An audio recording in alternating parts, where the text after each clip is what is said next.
Ooh, all right, 2 tips for when you are finally at the point where you need to silicone the joint between your wall and your tub. 2 tips. Tip number 1, fill your tub up with water, okay?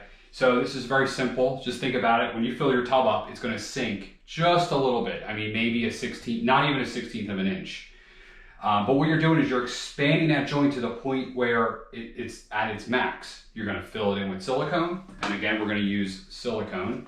You're gonna fill that joint in, and then what's gonna happen is when you let all the water out, any kind of movement that's there will shrink, okay? Instead of the other way, where you don't have it filled with water, you fill this with silicone, and then a couple days later you go to take a bath, you fill it with water, you put a human in there, and then it moves just slightly so much.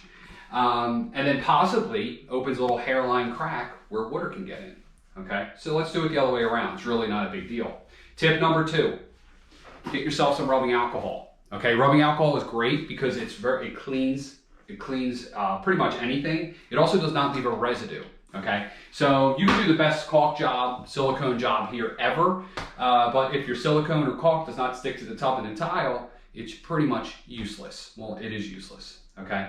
So you want to make sure that that substrate is completely clean, clear of any oils, skin oils, whatever, that could possibly be left on there, and do it right before you do the silicone, okay? So that's 2 tips you probably haven't heard.